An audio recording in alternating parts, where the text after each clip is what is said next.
Bonjour Président, alors tu as souhaité qu'on revienne faire une vidéo pour Place Publique? Comment se fait-il que vous me tutoyez, monsieur Picotin? Ah ben, dans les vidéos modernes, c'est comme ça, on se tutoie. Puis on a vécu tellement de choses ensemble. Oui, c'est Donc vrai qu'il y a tellement de complicité entre nous. Je vous autorise à me tutoyer. Merci, merci. Alors, on fait une petite vidéo aux Marines de Cogolin, suite à la vidéo du maire, parce qu'il semblerait qu'il faille un peu compléter cette vidéo. Oui, effectivement, j'ai trouvé ce maire de Cogolin beaucoup trop modeste. Il a oublié de parler de nombreux dossiers sur lesquels il a joué un rôle décisif. Et je pèse mes mots. Et une fois encore, Place Publique est là pour l'aider. Monsieur le maire déclare que la saison a été épouvantable partout ailleurs, alors qu'ici aux Marines, rappelons que quand même Cogolin est la ville la plus attrayante du Golfe, vraisemblablement du Var, sûrement du bassin méditerranéen, donc ça doit être pour ça que la saison s'est mieux passée. Il a tout à fait raison parce qu'ici, dans le port, les affaires battent leur plein, du moins pour certains. Donc je pense que tu parles du restaurant Les Pichiques, les restaurants Cabrulé sur la plage? Oui, effectivement. Mais le crois-tu, ces bêtes, sa gérante n'était pas assurée. Heureusement pour elle, son protecteur de mer a décidé de faire financer tous les travaux de reconstruction. Par qui? Le contribuable cogolinois. Grâce à quoi elle a pu vendre son bail 500 000 € et avec cet argent racheter le restaurant sur le quai de la Galiote. Alors ce restaurant appartenait effectivement à la société Marina Paradise. Marina Paradise, c'est bien cette société à qui le maire a attribué le Yotel? Exactement.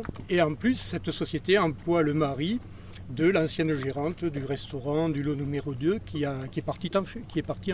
Alors certains mauvais esprits font remarquer que ça se passe toujours, toutes ces affaires se passent entre monsieur le maire et ses amis. Tout cela est injuste. Monsieur Lansade a compris que l'important, c'est de faire circuler l'argent, même si ce n'est qu'entre quelques mains. Et pour cela, il n'hésite pas à mettre les moyens publics au service des affaires privées. Moi, je trouve que c'est un homme audacieux. Juste derrière nous, ici, on a le Yotel. Où en est-on des projets du Yotel? Alors, c'est vrai, et le maire le dit lui-même, c'est devenu épouvantable avec des recours à l'appel, en veux-tu, en voilà. Mais ce qu'il ne dit pas, et encore, ça doit être sa modestie, c'est qu'il a réussi à redonner la gestion de ce terrain à la même personne que le directeur de société Marina Paradise et à son fidèle employé, le mari qui de droit de celle que vous connaissez. Et là, je dis chapeau l'artiste. Donc le port est dirigé maintenant par une régie dont M. Lansade est le président. Il fait donc l'apologie de cette régie qui brasse des millions d'euros. Oui, et là, il est vraiment dans son élément, comme un poisson dans l'eau. Mais je le trouve encore une fois trop discret sur ses propres mérites. Pourquoi ne dit-il rien sur le marché de commercialisation des places de port? Oui, car ce n'est pas rien d'avoir réussi à faire vendre 40 millions d'euros de places à une société qui n'avait aucune capacité, ni professionnelle, ni financière, pour réaliser ce travail. Comment peux-tu affirmer cela? C'est pas moi qui le dis, c'est le tribunal administratif qui vient de résilier le marché pour ces motifs.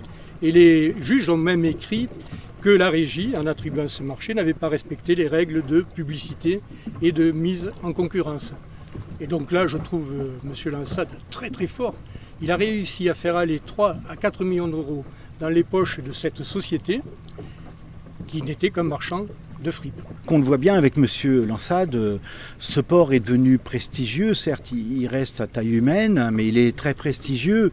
Moi, je trouve qu'il manque un yacht club à ce port.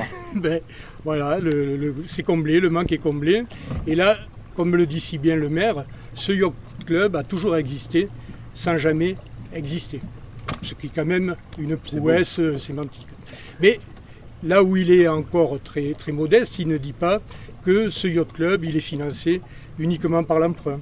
Il ne dit pas non plus que les garanties d'usage ne peuvent servir qu'à financer des ouvrages portuaires nouveaux dans le périmètre de la concession d'État. Mais alors c'est injuste, il ne va jamais s'en sortir. Vous voyez, personnellement, je fais confiance à un maire qui jongle aussi bien avec les finances pour rétablir la situation. Donc le maire parle de bateaux à taille humaine, de foncier abordable, de prix d'appartements pas totalement délirants comme dans les communes voisines, de tarifs des places extrêmement raisonnables, peut-être même trop raisonnables. Les marines de Cogolin deviendraient-elles le premier port de plaisance sociale du littoral ? Oui, je partage cet avis, un port à la fois modeste et prestigieux. Et de récentes ventes d'appartements, notamment, semblent le confirmer. Parce qu'il faut savoir qu'à l'ombre de l'achat du Yacht Club par la régie, l'ancien conseiller en urbanisme de Levallois-Perret aurait racheté 2 appartements dans le même immeuble des marines de Cogolin. Y a-t-il d'autres dossiers que modestement le maire a oubliés ? Oui, ces dossiers sont nombreux, mais on ne va pas pouvoir tous les développer aujourd'hui. Je pense notamment au protocole d'accord qui a été topé de la main à la main avec la société anonyme du port de Plaisance et qui fait endosser à la régie, à la nouvelle régie, toutes les responsabilités en matière de travaux d'amélioration des infrastructures portuaires, mais également dans le contentieux qu'il oppose à une autre société sur la pollution du port. Oui, et donc les marines de Cogolin ont obtenu un label architectural. Oui, c'est le label d'architecture contemporaine remarquable. Et là encore, le maire, bizarrement, mais certainement par humilité, n'en parle pas au lieu de s'en féliciter. Donc son mutisme est à la hauteur de son humilité. À moins que...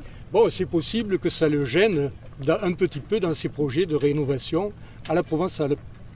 Alors, ce que je voudrais pour conclure, c'est rassurer tous les fans du maire. Place Publique continuera inlassablement à faire la publicité de ses exploits. Surtout sur tous les dossiers qui restent pour l'instant un peu sous-marins, mais qui referont nécessairement surface un jour. N'en déplaise à sa modestie. Eh bien, je vous remercie, Président, et je donne rendez-vous aux internautes sur notre chaîne YouTube pour le prochain épisode.